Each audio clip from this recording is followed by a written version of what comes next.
Dante Exum recently signed a 3-year, $33 million deal with the Utah Jazz after his rookie contract ended. Dante had one of the most injury-riddled rookie contracts I have ever seen. He was taken with the 5th pick and then played a full season before tearing his ACL just after showing out in the Summer League. He returned in his 3rd year and played okay, but didn't blow anyone away. Then he played in the Summer League again and played very well before pulling out as he felt he had proved himself. Disaster would strike Dante as he would have to have shoulder surgery just before the most recent NBA season started. And in his final year of his rookie deal, he was limited to just 14 games of basketball in the regular season. But he returned strongly and averaged 8 points, 2 rebounds, and 3 assists a game in just 16 minutes of playing time. This show of his ability, his age, and things behind the scenes prompted the Jazz to back him in and commit to him for another 3 years. This video will examine the deal and see if it was a good one before taking a look at Dante's potential as a player for this season and the future, before finally taking a look at the Utah Jazz and what we can expect out of them this season.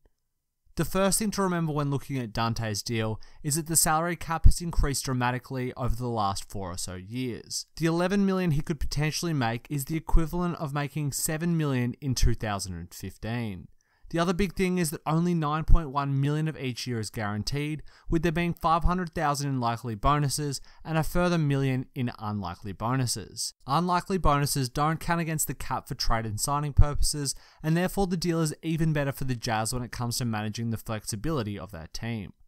While Dante has never produced at the level of this contract, I think it was a pretty good bet for the Utah Jazz.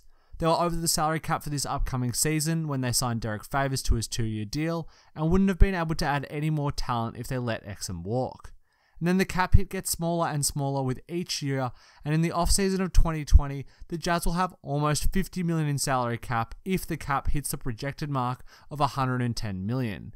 So the flexibility of the Jazz isn't impacted dramatically by Dante Exum's contract size. It is for this reason that I think the deal is fine. They are betting on Dante having an injury-free run and reaching some of the enormous potential he showed during high school that led to him being drafted with the 5th pick. Exum is 6'6" and athletic as hell, with some insanely long arms. And he plays point guard. You simply don't see this combination of size and athleticism very often, combined with the passing and handles that Exum has. And Dante showed in his games last season that he still has some of this quickness and ability to get past his defender. He struggled at times to finish once past his man or pass out of the double team, but I think this was likely due to the rust he would have had from being injured over such a long period of time. This rust will likely be wearing off as he has had a full summer to practice and work on his game. Part of this has been working out at the UCLA practice games run by Rico Hines. These scratch matches feature some of the NBA's best players, including Russell Westbrook, Bradley Beal, Ben Simmons, and Devin Booker. Exum has been playing in nearly every single game, and I like this approach to his summer from him. Dante simply needs reps playing 5-on-5 basketball to get used to the feel of the game at an NBA level once again. And what better way to do that by playing against other NBA players in full-on pickup games at UCLA. And he has looked good in these games, playing at a casual measured pace that lulls defenders into a false sense of security before he bursts past them or makes a nice pass to an open teammate. He also looks strong finishing in these games and shot well from deep also. Now these are just highlights from a pickup game, but they are good signs for Exum working off the rust. The big test will come in training camp and then preseason games where Exum will go up against NBA players in games that actually count. And part of this will be what role is available to Exum on this Jazz squad. Ricky Rubio, Donovan Mitchell, Joe Ingles, Derek Favors and Rudy Gobert are locked into the starting lineup. The guys below them on the depth chart for the point guard and shooting guard positions are Dante Exum, Alec Burks, Royce O'Neal, and Raul Neto. The only guy who'll be truly competing for minutes with Exum is Burks, who is far more of an attacking, scoring shooting guard than a point guard. For this reason, I fully expect Exum to get all of the minutes at the backup point, and I wouldn't be surprised if he played some backup minutes at the 3 when Ingles sits as well. This lineup would be small, with Rubio, Mitchell and Exum, but against some small forwards, Dante has the size and quickness to guard them. This would allow the Jazz to get more court time for him and take advantage of having 3 ball handles on the court. I don't think this will happen often, but I would love to see Quinn Snyder experiment with it for a bit over the season. So I expect Dante to get around 20 minutes a game this year, a good amount for him to prove himself and that he can stay healthy for an entire season. Having these minutes filled by a quality player will be fantastic for the Jazz's bench this season, and he'll provide coverage for if one of Rubio or Mitchell is injured at courses of the season. But the value of Dante's contract really comes in the year after this. Rubio's contract is up at the end of this year, and he will likely attract a fair bit of attention in the free agency market.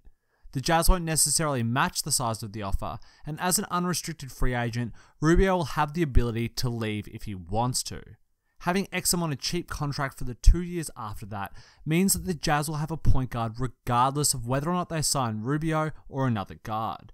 This flexibility is fantastic, and I think long term Exum pairs well with Mitchell anyway. Donovan Mitchell turns 22 before the season starts, and Exum will be 23 years old for the entire year. The two of them will enter their primes together and could be an absolute force athletically. Donovan is an incredible player off the dribble, and creating shots for himself in the paint and from the outside seems to be easy for him. He's really one of those players who could develop into a scorer who gets 25 to 30 points a night and carries the offensive load. This kind of player doesn't necessarily need a scoring point guard, and this is why Ricky Rubio was so good next to him this past year. Dante could fill a similar role at the point next to Mitchell. He could bring the ball up and set the offense up, which would allow Mitchell to come off screens before receiving the ball. Or Dante could allow Mitchell to bring the ball up and instead sit on the wing to attack driving lanes or in the corner to spot up for three. But it is on the other end that Dante best supports Mitchell. With his quickness and a huge frame, he'll be able to guard the best guard on the opposing team and allow Mitchell to rest on the non-primary guard. This kind of rest is invaluable in an NBA game, and you can see the effects on a player's game when they have to guard hard on one end and create offense on the other. Just take a look at Steph Curry in the finals in 2016 and against the Rockets this past playoffs. These teams ran pick and rolls until they could isolate Steph and then force him to defend over and over again. Now, while it didn't stop Curry from playing well, he did look absolutely exhausted at times. Now, Donovan Mitchell is a good defender, and teams won't attack him like they do Steph, but it is fantastic to limit the amount of possessions he has to guard intensely. And Dante will completely relieve all of this pressure. He can guard smaller fast point guards as well as bigger guys like James Harden and Jimmy Butler, letting Mitchell have the energy to dominate on the offensive end when teams only have one strong scoring guard. So I think the contract is absolutely fantastic. As it gives the Jazz insurance for Rubio and sets them up with a suitable backcourt partner for Mitchell in the long term without giving up much of that cap flexibility. And this is all assuming Exum plays only marginally better than he did last season. Dante still has enormous potential to improve as a player. He is only 23 years old and, as mentioned, has had an extremely interrupted training regime since he got to the NBA. If he can stay healthy for a long stretch of time, there is still a chance he develops into something that is close to the player Utah expected him to become when they drafted him. If he does, he could be so much more than just a defensive stopper. Dante showed signs of being absolutely ferocious on the drive and could finish all kinds of tough shots with his long arms and massive vertical leap. He is also lightning quick for a guy who is 6'6" and has a good handle. The problem with Dante has always sort of been his mentality. He hasn't been able to take all of these skills and put them together to dominate a game like people expect him to. I don't expect him to come out and dominate this season, but if he can make it through this year healthy, play well, and defend well, then I think he has a chance to make a serious leap the season after. If he gets 82 games under his belt, he'll have the confidence in his body and game, as well as being better able to identify what facets of the game he needs to work on. I'm confident he would put the work in that summer, and if he stays healthy, I'm incredibly excited to see what kind of player he becomes. Mainly because if he does take a leap, he could elevate the Jazz to another level in terms of their team success. The Jazz already have a fantastic duo in Rudy Gobert and Donovan Mitchell as their stars. The two players make up the classic big man and guard 1-2 punch that has dominated the NBA for so long. They also have fantastic supplementary players in Rubio, Jay Crowder, Joe Ingles, and Derek Favors, and with Exum that makes a great 7-man rotation that has other youth on the bench in Royce O'Neal and Grayson Allen. That team projects to me to be a second round of the playoffs kind of team that puts up a huge fight before going down next year. But as Mitchell develops, I think this team has the potential to be a conference final or even NBA finals team if they acquire the right pieces and one or two players make a jump. Exum is one of those guys who could make that leap from role player to great starter and really take the team to another level. The Jazz could become a Detroit Pistons style of team who relies on defense to stifle the other team while Mitchell goes to work on the offensive end.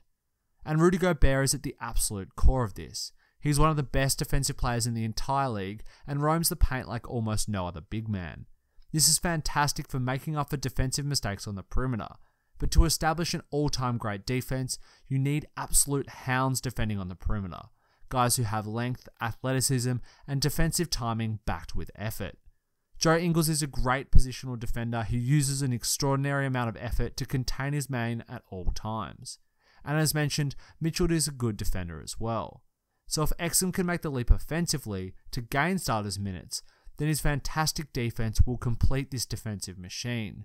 There will be absolutely no weak links, and scoring against this lineup would be a nightmare, meaning that Mitchell and co would only need to score 90 to 95 points a night to win games, a feat that is more than achievable. The Jazz and Dante are one of the most intriguing situations in the entire league. Everyone expects both to be solid, but they could rise to a whole nother level as a team and as a player if things go right. I fully expect the Jazz to be a playoff force over the next 4 years and can't wait to watch the grit and grind style of defense combined with the excitement of Donovan Mitchell. But as a fellow Australian, I'll be tuning in for Dante Exum, hoping that he stays healthy and begins to claw back his own star potential piece by piece over the next few years. Thanks for watching, guys. I hope you enjoyed the video, and if you did, be sure to leave a like, subscribe, and hit the bell for notifications as well. And let me know in the comments what you think of Dante Exum and the Utah Jazz.